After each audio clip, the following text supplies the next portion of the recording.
Question. Do you think Macaulay defends the introduction of English in India? How does he do so? Discuss. Answer. Thomas Babington Macaulay, a prominent British historian, politician, and administrator, is often associated with the introduction of English education in India during the 19th century. To understand whether Macaulay defends this introduction and how he does so, we must delve into his famous Minute on Indian Education of 1835. In his minute, Macaulay starts by acknowledging the vast cultural and linguistic diversity of India. He recognizes the existence of numerous languages, each with its own rich literary and historical tradition. However, Macaulay expresses a pragmatic concern about the feasibility of imparting education in multiple vernacular languages. He argues that the sheer diversity would hinder the development of a unified educational system and effective communication. 1. Macaulay contends that the introduction of English as the medium of instruction is crucial for several reasons. Firstly, he believes that English is a language of immense literary and scientific value. He asserts that the works of English authors are paramount in the fields of science, philosophy, and literature, and by teaching in English, India could gain access to this wealth of knowledge. Macaulay sees English as a language that transcends regional boundaries, serving as a medium of global communication and facilitating India's integration into the larger world of knowledge and ideas. 2. Moreover, Macaulay argues that English is essential for administrative and legal purposes. He believes that using English as the language of instruction will produce a class of Indians who are familiar with the British legal and administrative systems. This, according to Macaulay, would create a cadre of individuals well suited to assist the British in the governance of India. In his view, English education would serve as a tool for creating a class of Indians who share common values and ideas with the British ruling class, thereby promoting stability and efficient administration. 3. Additionally, Macaulay contends that English education would have a civilizing influence on the Indian population. He asserts that the introduction of English would expose Indians to the progressive ideas of the West, fostering intellectual and cultural development. Macaulay sees English education as a means of elevating the intellectual and moral character of the Indian people, leading to their eventual participation in the broader currents of human progress. 4. While Macaulay defends the introduction of English education in India for its practical benefits, it is essential to note that his perspective has been criticized for its Eurocentrism and colonial mindset. Critics argue that Macaulay's vision was rooted in a paternalistic belief in the superiority of Western culture and the need to mold Indians in the image of the British. They contend that his policies aimed at creating a class of Anglicized Indians who would serve the interests of the British Empire rather than promoting the genuine empowerment of the local population. 5. In conclusion, Macaulay defends the introduction of English education in India on pragmatic, administrative, and cultural grounds. His argument revolves around the practicality of having a common language for education, the benefits of accessing Western knowledge, and the perceived civilizing influence of English on the Indian population. However, the legacy of Macaulay's policies is complex, with ongoing debates about the impact of English education on India's socio-cultural fabric and its role in shaping the trajectory of the country's history. In summary, Macaulay justifies the introduction of English in India through its perceived practical advantages, its role in accessing global knowledge, its importance for administrative efficiency, and its potential to elevate the intellectual and moral character of the Indian population. However, this defense is not without criticism, as some argue that it reflects a colonial mindset and an attempt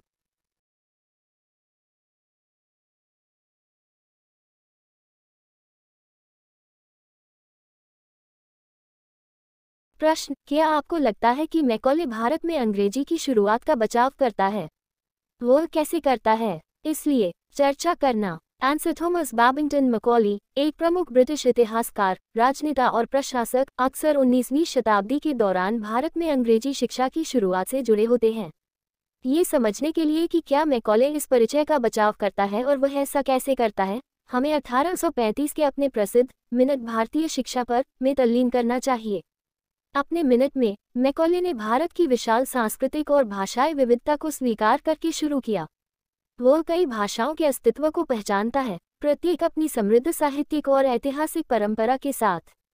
हालांकि Macaulay कई vernacular भाषाओं में शिक्षा प्रदान करने की व्यवहार्यता के बारे में एक व्यवहारिक चिंता व्यक्त करता है। उनका तर्क है कि सरासर विविधता एक एकीकृत शैक्षिकी प्रणाली और प्रभावी संचार के विकास में बाधा होगी। तारांकन 1 तारांकन मैकॉले का तर्क है कि निर्देश के माध्यम के रूप में अंग्रेजी की शुरुआत कई कारणों से महत्वपूर्ण है। सबसे पहले, उनका मानना है कि अंग्रेजी अपार साहित्यिक और वैज्ञानिक मूल्य की भाषा है। वो दावा करता है कि अंग्रेजी लेखकों के काम विज्ञान, दर्शन और साहित्य के क्षेत्र में सर्वोपरि हैं, और अंग्रेजी में शिक्षण करके भारत ज्ञान के इस धन तक पहुंच प्राप्त कर सकता है। मैकॉले अंग्रेजी को एक ऐसी भाषा के रूप में देखता है जो क्षेत्रीय सीमाओं को स्थानांतरित करता है, जो वैश्विक संचार के माध्यम के रूप में सेवा करता है और भारत के एकीकरण को ज्ञान और विचारों की बड़ी दुनिया में सुविधाजनक बनाता है। 2. इसके अलावा मैकॉले का तर्क है कि अंग्रेजी प्रशासनिक और कानूनी उद्देश्यों के लिए आवश्यक है। उनका मानना है कि निर्देश की भाषा के रूप में अंग्रेजी का उपयोग करने से भारतीयों की एक कक्षा का उत्पादन होगा जो ब्रिटिश कानूनी और प्रशासनिक प्रणालियों से परिचित हैं। ये मैकॉले के अनुसार भारत के शासन में अंग्रेजों की सहायता के लिए अच्छी तरह से अनुकूल व्यक्तियों का एक कैडर बनाएगा। उनके विचार में अंग्रेजी शिक्षा उन भारतीयों के एक वर्ग को बनाने के लिए एक उपकरण के रूप में काम करेगी जो ब्रिटिश शासक वर्ग के साथ सामान्य मूल्यों और विचारों को साझा करते हैं, जिससे स्थिरता और कुशल प्रशासन को बढ़ावा मिलता है। 3. इसके अतिरिक्त मैकॉले का तर्क है कि अंग्रेजी शिक्षा का भारतीय आबादी पर एक सभ्य प्रभाव पड़ेगा। वो दावा करता है कि अंग्रेजी की शुरुआत भारतीयों को पश्चिम के प्रगतिशील विचारों के लिए उजागर करेगी, बौद्धिक और सांस्कृतिक विकास को बढ़ावा देगी। मैकॉले अंग्रेजी शिक्षा को भारतीय लोगों के बौद्धिक और नैतिक चरित्र को ऊंचा करने के साधन के रूप में देखता है, जिससे मानव प्रगति की व्यापक धाराओं में उनकी अंतिम भागीदारी होती है। 4. जबकि मैकॉले अपने व्यवहारिक लाभों के लिए भारत में अंग्रेजी शिक्षा की शुरुआत का बचाव करता है, ये ध्यान रखना आवश्यक है कि उसके दृष्टिकोण की आलोचना उसके यूरोसेंट्रिज्म और औपनिवेशिक मानसिकता के लिए की गई है। आलोचकों का तर्क है कि मैकॉले की दृष्टि पश्चिमी संस्कृति की श्रेष्ठता और अंग्रेजों की छवि में भारतीयों को ढालने की आवश्यकता में एक पैतृक विश्वास में निहित थी।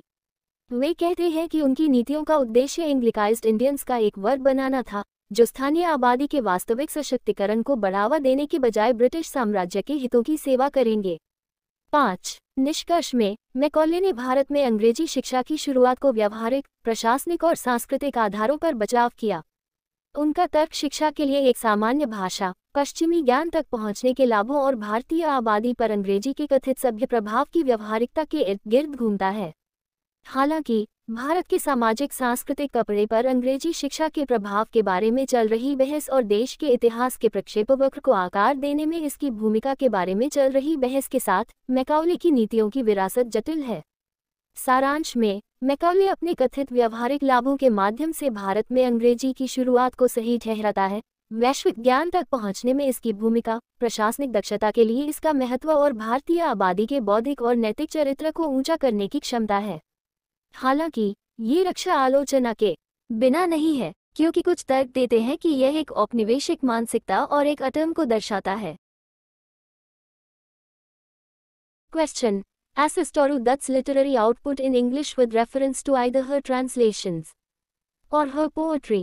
Answer: Toru Dutt, a 19th century Indian poet and writer, made significant contributions to English literature, particularly in the realm of poetry and translations. Let's assess Toru Dutt's literary output step by step, focusing on her translations in poetry. 1. Early life and background. Toru Dutt was born in 1856 in Calcutta, now Kolkata, British India, and belonged to a family with a rich cultural and intellectual heritage. Her father, Govind Chunder Dutt, was a distinguished linguist, and her mother, Kshetramani, was a poet. Toru and her sister Aru were multilingual, exposed to various languages and cultures, which significantly influenced their literary pursuits. 2. Bilingual abilities and literary heritage. Toru Dutt's bilingual abilities in French and English, along with her deep appreciation for Sanskrit literature, played a crucial role in shaping her literary output. Her family's exposure to both Eastern and Western literary traditions contributed to her unique perspective, blending Indian and Western influences in her works. 3. Translations. Toru Dutt is renowned for her translations of ancient Indian texts into English. One notable work is her translation of portions of the Sanskrit epic, the Mahabharata. In her translations, Dutt aimed to make Indian literature accessible to a wider English-speaking audience. Assessing her translations involves examining how faithfully she conveyed the essence and cultural nuances of the original texts while adapting them to English literary conventions. 4. Poetry. Toru Dutt's poetry is a blend of Western and Indian themes, reflecting her dual cultural identity. One of her most famous works is the collection titled, A Sheaf Gleaned in French Fields, which includes poems written in English influenced by her exposure to French literature. Assessing her poetry involves exploring the themes, styles, and emotional depth of her verses, considering how she navigated the cultural and linguistic complexities in her poetic expression. 5. Exploration of themes. In both her translations and poetry, Toru Dutt often explored themes such as love, nature, and spirituality. Her engagement with Indian mythology and Western romanticism is evident in her works. Assessing her literary output involves analyzing how she uniquely synthesized these diverse themes, offering a distinctive perspective that reflects her cultural synthesis. 6. Literary legacy. Toru Dutt's contributions to English literature, particularly her efforts in translating and interpreting Indian texts, have left a lasting impact. Assessing her literary legacy involves considering the influence her works had on subsequent generations of writers and how they contributed to the broader discourse on cultural exchange and literary representation. 7. Challenges and criticisms. It's essential to acknowledge any challenges or criticisms Toru Dutt faced in her literary endeavors. This may include examining how her work was received in the literary circles of her time and whether there were any limitations or biases in the reception of her writings. In conclusion, assessing Toru Dutt's literary output in English, whether through her translations or poetry, requires a nuanced examination of her cultural influences, thematic explorations, and the impact of her work on the literary landscape. Her ability to bridge Eastern and Western literary traditions makes her a significant figure in the history of Indian English literature.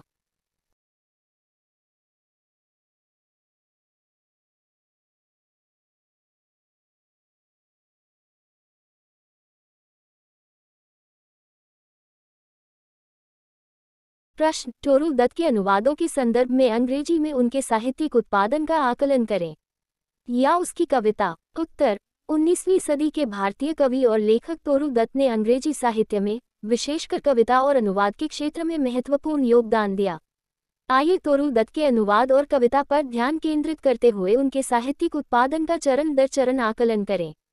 1. प्रारंभिक जीवन और पृष्ठभूमि। Toru Dutt का जन्म 1856 में British Bharat के कलकत्ता, अब कोलकाता में हुआ था और वह एक समृद्ध सांस्कृतिक और बौद्धिक विरासत वाले परिवार से थे। उनके पिता गोविंद चंद्र दत्त एक प्रतिष्ठित भाषाविद थे और उनकी मां क्षेत्रमोनी एक कवयित्री थी। टोरू और उनकी बहन अरु बहुभाषी थी, वे विभिन्न भाषाओं और संस्कृतियों से परिचित थीं, जिसने उनकी साहित्यिक गतिविधियों को महत्वपूर्ण रूप से प्रभावित किया। 2. द्विभाषी क्षमताएं और साहित्यिक विरासत।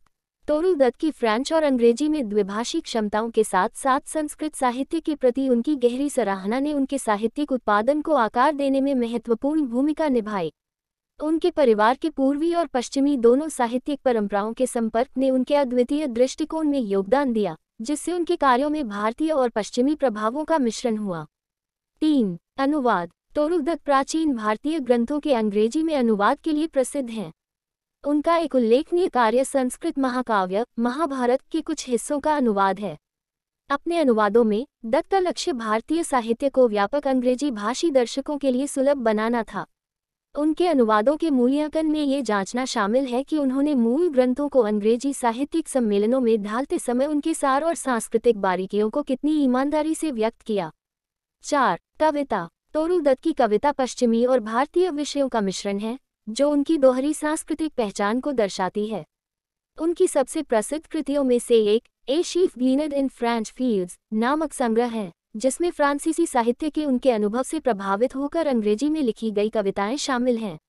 उनकी कविता का मूल्यांकन करने में उनके छंदों के विषयों, शैलियों और भावनात्मक गहराई की खोज करना शामिल है, यह विचार करते हुए कि उन्होंने अपनी काव्य अभिव्यक्ति में सांस्कृतिक और भाषाई जटिलताओं को कैसे नेविगेट किया। 5. विषयों की खोज। अपने अनुवाद और कविता दोनों में टोरू दत्त ने अक्सर प्रेम, प्रकृति और आध्यात्मिकता जैसे विषयों की खोज की। भारतीय पौराणिक कथाओं और पश्चिमी रूमानियत के साथ उनका जुड़ाव उनके कार्यों में स्पष्ट है। उनके साहित्यिक आउटपुट का आकलन करने में यह विश्लेषण करना शामिल है कि कैसे उन्होंने इन विविध विषयों को विशिष्ट रूप से संश्लेषित किया, एक विशिष्ट परिप्रेक्ष्य पेश किया जो उनके सांस्कृतिक संश्लेषण को दर्शाता है। 6. साहित्यिक विरासत। अंग्रेजी साहित्य में टोरू दत्त के योगदान, विशेष रूप से भारतीय ग्रंथों के अनुवाद और व्याख्या में उनके प्रयासों ने एक स्थायी प्रभाव छोड़ा है। उनकी साहित्यिक विरासत का आकलन करने में लेखकों की अगली पीढ़ियों पर उनके कार्यों के प्रभाव पर विचार करना शामिल है और उन्होंने सांस्कृतिक आदान प्रदान और साहित्यिक प्रतिनिधित्व पर व्यापक चर्चा में कैसे योगदान दिया। 7. चुनौतियां और आलोचनाएं। टोरू दत्त को अपने साहित्यिक प्रयासों में जिन चुनौतियों या आलोचनाओं का सामना करना पड़ा, उन्हें स्वीकार करना आवश्यक है। इसमें यह जांचना शामिल हो सकता है कि उनके काम को उनके समय के साहित्यिक हलकों में कैसे प्राप्त किया गया था और क्या उनके लेखन के स्वागत में कोई सीमाएं या पूर्वाग्रह थे। अंत में, अंग्रेजी में टोरू दत्त के साहित्यिक उत्पादन का आकलन करने के लिए, चाहे उनके अनुवादों के माध्यम से या कविता के माध्यम से, उनके सांस्कृतिक प्रभावों, विषयगत अन्वेषणों और साहित्यिक परिदृश्य पर उनके काम के प्रभाव की सूक्ष्म जांच की आवश्यकता होती है। पूर्वी और पश्चिमी साहित्यिक परंपराओं को जोड़ने की उनकी क्षमता उन्हें भारतीय अंग्रेजी साहित्य के इतिहास में एक महत्वपूर्ण व्यक्ति बनाती है। Question: How does Ngugi wa Thiong'o advocate decolonization of the mind with reference to African literature? Answer: Ngugi wa Thiong'o, a prominent Kenyan writer and academic, is renowned for his advocacy of the decolonization of the mind in the context of African literature. This concept, central to his literary and ideological framework, emphasizes the need to liberate African minds from the cultural and linguistic legacies of colonialism. Let's examine the key aspects of Ngugi's advocacy step by step. 1. Language as a vehicle for colonization. Ngugi argues that language is a powerful tool used in the process of colonization. European colonizers imposed their languages, such as English and French, on African nations. According to Ngugi, this linguistic imposition served as a means of cultural dominance, shaping not only communication but also thought processes. The colonial languages, he contends, carried the values and perspectives of the colonizers. 2. The power dynamics of language. Ngugi suggests that language is not a neutral means of communication, it is embedded with power dynamics. The use of European languages in African literature perpetuates a colonial mindset, as these languages were associated with authority, education, and prestige during the colonial era. The choice of language in literature, therefore, becomes a political act that either reinforces or challenges existing power structures. 3. African languages as agents of resistance. Central to Ngugi's decolonization thesis is the advocacy for the use of African languages in literature. He contends that embracing and promoting indigenous languages is a form of resistance against cultural and linguistic imperialism. Writing in African languages allows for the expression of authentic African experiences and perspectives, breaking away from the Eurocentric literary traditions imposed by colonization. 4. Cultural authenticity in literature. Ngugi emphasizes the importance of African literature reflecting the cultural authenticity of the continent. By writing in African languages, authors can capture the nuances, richness, and diversity of African cultures. This authenticity is crucial for challenging stereotypes, dispelling misconceptions, and presenting a holistic view of African societies. 5. Literature as a tool for social transformation. According to Ngugi, literature has the potential to be a transformative force in society. By decolonizing the mind through language, literature becomes a tool for social and political change. It can challenge ingrained beliefs, question power structures, and contribute to the development of a more just and equitable society. 6. Education and the decolonization process. Ngugi extends his argument to the education system, emphasizing the need for a decolonized curriculum. He criticizes the continued use of colonial languages in education, arguing that it perpetuates a system that marginalizes African cultures and reinforces colonial hierarchies. The decolonization of education, in Ngugi's view, involves incorporating indigenous languages and perspectives into the curriculum. 7. Literature is a reflection of political struggles. Boogie's own works, such as Petals of Blood and A Grain of Wheat, exemplify the intersection of literature and political struggles. Through his storytelling, Boogie portrays the impact of colonialism, the complexities of post-colonial African societies, and the resilience of individuals in the face of political and cultural challenges. His narratives serve as a means of both documenting history and inspiring resistance. 8. Global solidarity in the decolonization effort. Boogie's call for the decolonization of the mind is not confined to Africa. He sees it as part of a broader global struggle against imperialism. By connecting the struggles of different nations and cultures, he envisions a global solidarity that challenges the lingering effects of colonialism on a worldwide scale. In conclusion, Boogie Wa Thiong'o's advocacy for the decolonization of the mind in African literature is a comprehensive and transformative vision. It encompasses language, culture, education, and the broader societal structures that shape the African narrative. Through his writings and activism, Boogie has positioned literature as a powerful instrument for challenging colonial legacies and fostering a more authentic and inclusive representation of African identity. Question: critically examine the role of English literature in English language teaching. Answer: English literature plays a pivotal role in English language teaching, ELT, contributing significantly to language acquisition, cultural understanding, and critical thinking skills. In this critical examination, we will delve into the multifaceted ways in which English literature enhances the process of language learning, step by step. 1. Cultural context and language enrichment. English literature provides a rich tapestry of cultural contexts, offering learners exposure to diverse settings, characters, and historical periods. Through literature, students can grasp the nuances of language in various socio-cultural contexts, thereby enhancing their language proficiency. By reading and analyzing literature, learners are exposed to idiomatic expressions, varied vocabulary, and the subtle intricacies of language usage. 2. Language skills development. Literature serves as a natural medium for developing all language skills: listening, speaking, reading, and writing.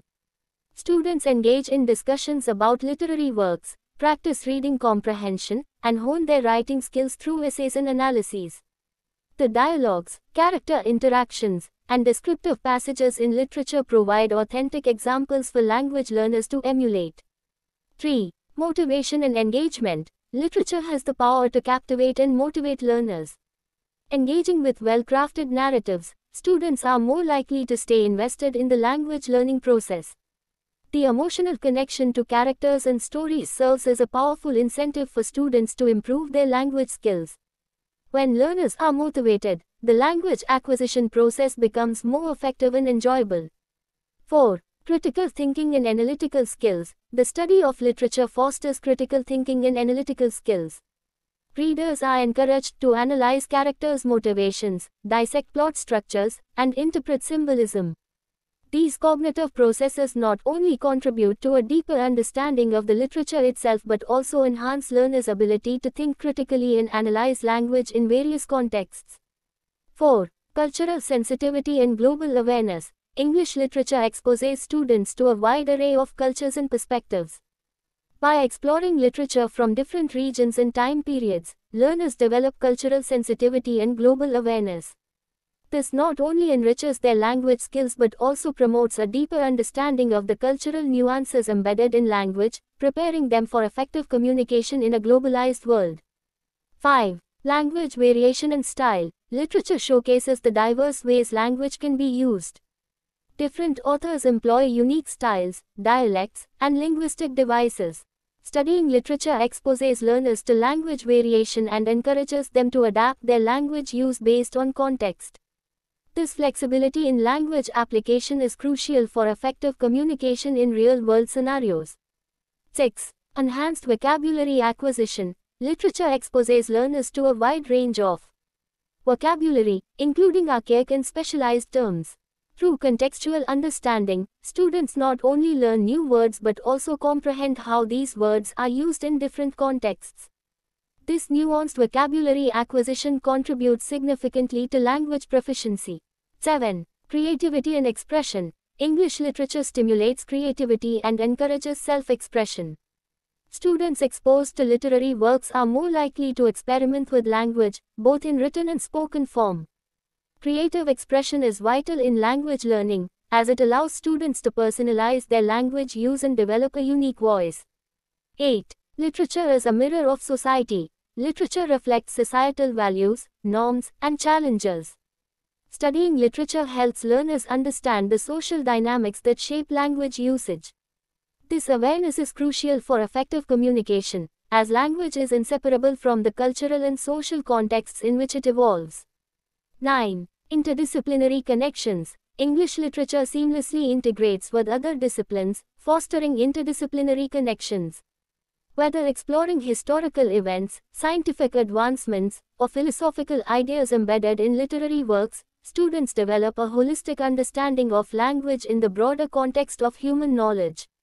In conclusion, the role of English literature in English language teaching is multifaceted and indispensable.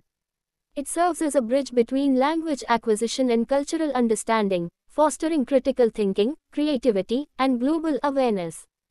Through literature, learners not only master the intricacies of the English language but also gain insights into the diverse tapestry of human experience. An integrated approach to English language teaching that incorporates literature is essential for producing linguistically proficient and culturally aware individuals.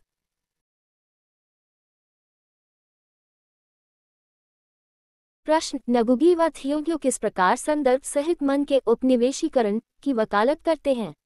अफ्रीकी साहित्य के लिए। उत्तर: एक प्रमुख के न्याय लेखक और शिक्षाविद नगुगी व थियोगो अफ्रीकी साहित्य के संदर्भ में मन के उपनिवेशीकरण की वकालत के लिए प्रसिद्ध हैं। यह अवधारणा उनके साहित्यिक और वैचारिक ढांचे के केंद्र में अफ्रीकी दिमागों को उपनिवेशवाद की सांस्कृतिक और भाषाई विरासत से मुक्त करने की आवश्यकता पर जोर देती है। आइए चरण दर चरण नगुगी की वकालत के प्रमुख पहलुओं की जांच करें। 1. उपनिवेशीकरण के माध्यम के रूप में भाषा। नगुगी का तर्क है कि भाषा उपनिवेशीकरण की प्रक्रिया में उपयोग किया जाने वाला एक शक्तिशाली उपकरण है। यूरोपीय उपनिवेशवादियों ने अफ्रीकी देशों पर अंग्रेजी और फ्रेंच जैसी अपनी भाषाएं थोपी। नगुगी के अनुसार, ये भाषाई थोपना सांस्कृतिक प्रभुत्व के साधन के रूप में कार्य करता है, न केवल संचार बल्कि विचार प्रक्रियाओं को भी आकार देता है। उनका तर्क है कि औपनिवेशिक भाषाएं उपनिवेशवादियों के मूल्यों और दृष्टिकोणों को आगे बढ़ाती हैं। 2. भाषा की शक्ति गतिशीलता। नगुगी का सुझाव है कि भाषा संचार का एक तटस्थ साधन नहीं है, ये शक्ति गतिशीलता के साथ अंतर्निहित है।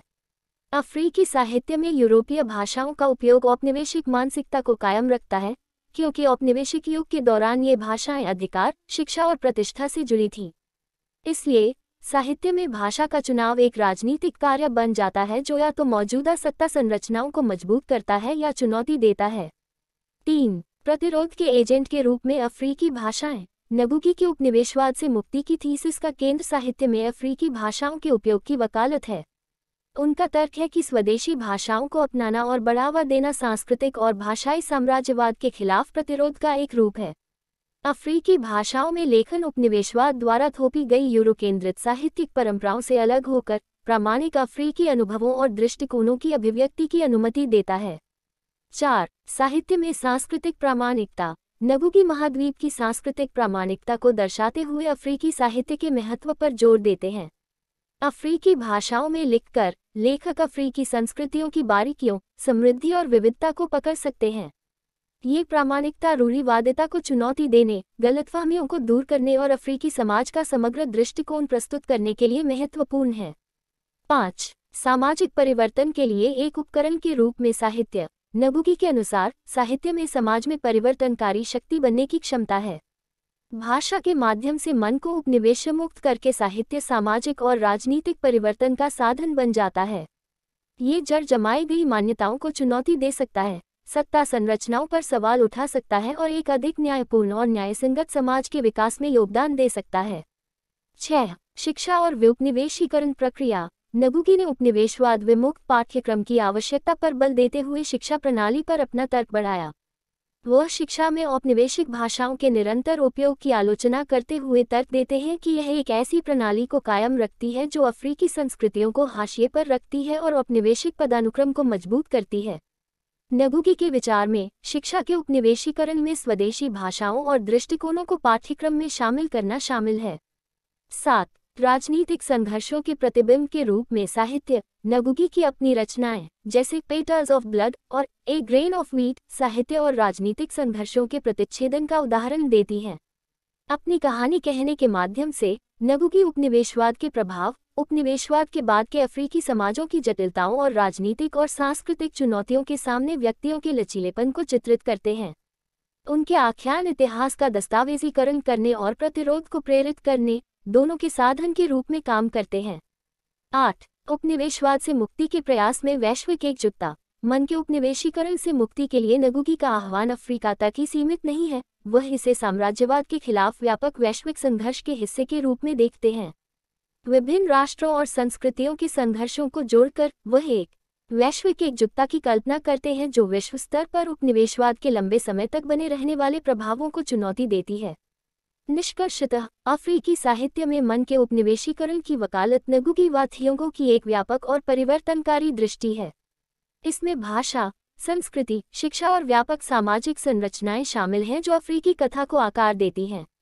अपने लेखन और सक्रियता के माध्यम से नगुगी ने औपनिवेशिक विरासत को चुनौती देने और अफ्रीकी पहचान के अधिक प्रामाणिक और समावेशी प्रतिनिधित्व को बढ़ावा देने के लिए साहित्य को एक शक्तिशाली साधन के रूप में स्थापित किया है। प्रश्न: अंग्रेजी भाषा शिक्षण में अंग्रेजी साहित्य की भूमिका का आलोचनात्मक परीक्षण करें। उत्तर: अंग्रेजी साहित्य अंग्रेजी भाषा शिक्षण (ELT) में एक महत्वपूर्ण भूमिका निभाता है, जो भाषा अधिग्रहण, सांस्कृतिक समझ और महत्वपूर्ण सोच कौशल में महत्वपूर्ण योगदान देता है। इस महत्वपूर्ण परीक्षा में हम उन बहुआयामी तरीकों पर गौर करेंगे जिनसे अंग्रेजी साहित्य चरण दर चरण भाषा सीखने की प्रक्रिया को बढ़ाता है। 1. सांस्कृतिक संदर्भ और भाषा संवर्धन। अंग्रेजी साहित्य सांस्कृतिक संदर्भों की एक समृद्ध टेपेस्ट्री प्रदान करता है। शिक्षार्थियों को विविध सेटिंग्स, पात्रों और ऐतिहासिक अवधियों से परिचित कराना। साहित्य के माध्यम से छात्र विभिन्न सामाजिक सांस्कृतिक संदर्भों में भाषा की बारीकियों को समझ सकते हैं, जिससे उनकी भाषा दक्षता में वृद्धि होती है। साहित्य को पढ़ने और उसका विश्लेषण करने से शिक्षार्थियों को मुहावरेदार अभिव्यक्ति, विविध शब्दावली और भाषा के उपयोग की सूक्ष्म जटिलताओं से अवगत कराया जाता है। 2. भाषा कौशल विकास। साहित्य सभी भाषा कौशल सुनना, बोलना, पढ़ना और लिखना विकसित करने के लिए एक प्राकृतिक माध्यम के रूप में कार्य करता है। छात्र साहित्यिक कार्यों के बारे में चर्चा में संलग्न होते हैं, पढ़ने की समझ का अभ्यास करते हैं और निबंध और विश्लेषण के माध्यम से अपने लेखन कौशल को निखारते हैं। साहित्य में संवाद, पात्रों की बातचीत और वर्णनात्मक अंश भाषा सीखने वालों को अनुकरण करने के लिए प्रामाणिक उदाहरण प्रदान करते हैं। 3. प्रेरणा और जुड़ाव। साहित्य में शिक्षार्थियों को मोहित करने और प्रेरित करने की शक्ति है। अच्छी तरह से तैयार की गई कहानियों से जुड़कर छात्रों के भाषा सीखने की प्रक्रिया में निवेशित रहने की अधिक संभावना है। पात्रों और कहानियों से भावनात्मक जुड़ाव छात्रों के लिए उनके भाषा कौशल में सुधार करने के लिए एक शक्तिशाली प्रोत्साहन के रूप में कार्य करता है। जब शिक्षार्थी प्रेरित होते हैं, तो भाषा अधिग्रहण प्रक्रिया अधिक प्रभावी और आनंददायक हो जाती है। 4. आलोचनात्मक सोच और विश्लेषणात्मक कौशल। साहित्य का अध्ययन आलोचनात्मक सोच और विश्लेषणात्मक कौशल को बढ़ावा देता है। पाठकों को पात्रों की प्रेरणाओं का विश्लेषण करने, कथानक संरचनाओं का विश्लेषण करने और प्रतीकवाद की व्याख्या करने के लिए प्रोत्साहित किया जाता है। ये संज्ञानात्मक प्रक्रियाएं न केवल साहित्य की गहरी समझ में योगदान करती हैं, बल्कि शिक्षार्थियों की आलोचनात्मक रूप से सोचने और विभिन्न संदर्भों में भाषा का विश्लेषण करने की क्षमता को भी बढ़ाती हैं। 4. सांस्कृतिक संवेदनशीलता और वैश्विक जागरूकता। अंग्रेजी साहित्य छात्रों को संस्कृतियों और दृष्टिकोणों की एक विस्तृत श्रृंखला से अवगत कराता है। विभिन्न क्षेत्रों और समयावधियों के साहित्य की खोज से शिक्षार्थियों में सांस्कृतिक संवेदनशीलता और वैश्विक जागरूकता विकसित होती है। यह न केवल उनके भाषा कौशल को समृद्ध करता है, बल्कि भाषा में अंतर्निहित सांस्कृतिक बारीकियों की गहरी समझ को भी बढ़ावा देता है, जो उन्हें वैश्विक दुनिया में प्रभावी संचार के लिए तैयार करता है। 5. भाषा विविधता और शैली। साहित्य उन विविध तरीकों को प्रदर्शित करता है जिनसे भाषा का उपयोग किया जा सकता है। विभिन्न लेखक अनूठी शैलियों, बोलियों और भाषाई उपकरणों का उपयोग करते हैं। साहित्य का अध्ययन शिक्षार्थियों को भाषा की विविधता से अवगत कराता है और उन्हें संदर्भ के आधार पर अपनी भाषा के उपयोग को अनुकूलित करने के लिए प्रोत्साहित करता है। वास्तविक दुनिया के परिदृश्यों में प्रभावी संचार के लिए भाषा अनुप्रयोग में ये लचीलापन महत्वपूर्ण है। 6. उन्नत शब्दावली अधिग्रहण। साहित्य शिक्षार्थियों को पुरातन और विशिष्ट शब्दों सहित शब्दावली की एक विस्तृत श्रृंखला से परिचित कराता है। प्रासंगिक समझ के माध्यम से छात्र न केवल नए शब्द सीखते हैं बल्कि यह भी समझते हैं कि इन शब्दों का विभिन्न संदर्भों में कैसे उपयोग किया जाता है। ये सूक्ष्म शब्दावली अधिग्रहण भाषा दक्षता में महत्वपूर्ण योगदान देता है। 7. रचनात्मकता और अभिव्यक्ति। अंग्रेजी साहित्य रचनात्मकता को उत्तेजित करता है और आत्म अभिव्यक्ति को प्रोत्साहित करता है। साहित्यिक कृतियों से परिचित छात्र भाषा के साथ लिखित और मौखिक दोनों रूपों में प्रयोग करने की अधिक संभावना रखते हैं। भाषा सीखने में रचनात्मक अभिव्यक्ति महत्वपूर्ण है क्योंकि यह छात्रों को अपनी भाषा के उपयोग को निजीकृत करने और एक अद्वितीय आवाज विकसित करने की अनुमति देती है। 8. साहित्य समाज के दर्पण के रूप में। साहित्य सामाजिक मूल्यों, मानदंडों और चुनौतियों को दर्शाता है। साहित्य का अध्ययन शिक्षार्थियों को भाषा के उपयोग को आकार देने वाली सामाजिक गतिशीलता को समझने में मदद करता है। प्रभावी संचार के लिए ये जागरूकता महत्वपूर्ण है क्योंकि भाषा उन सांस्कृतिक और सामाजिक संदर्भों से अविभाज्य है जिनमें यह विकसित होती है। 9. अंतःविषय संबंध। अंग्रेजी साहित्य अन्य विषयों के साथ निर्बाध रूप से एकीकृत होता है, अंतःविषय संबंधों को बढ़ावा देता है। चाहे ऐतिहासिक घटनाओं, वैज्ञानिक प्रगति या साहित्यिक कार्यों में अंतर्निहित दार्शनिक विचारों की खोज हो, छात्र मानव ज्ञान के व्यापक संदर्भ में भाषा की समग्र समझ विकसित करते हैं। निष्कर्षतः अंग्रेजी भाषा शिक्षण में अंग्रेजी साहित्य की भूमिका बहुआयामी और अपरिहार्य है। ये भाषा अधिग्रहण और सांस्कृतिक समझ के बीच एक पुल के रूप में कार्य करता है, महत्वपूर्ण सोच, रचनात्मकता और वैश्विक जागरूकता को बढ़ावा देता है। साहित्य के माध्यम से शिक्षार्थी न केवल अंग्रेजी भाषा की पेचीदगियों में महारत हासिल करते हैं बल्कि मानव अनुभव की विविध टेपेस्ट्री में अंतर्दृष्टि भी प्राप्त करते हैं। अंग्रेजी भाषा शिक्षण के लिए एक एकीकृत दृष्टिकोण जिसमें साहित्य शामिल है, भाषाई रूप से कुशल और सांस्कृतिक रूप से जागरूक व्यक्तियों के निर्माण के लिए आवश्यक है।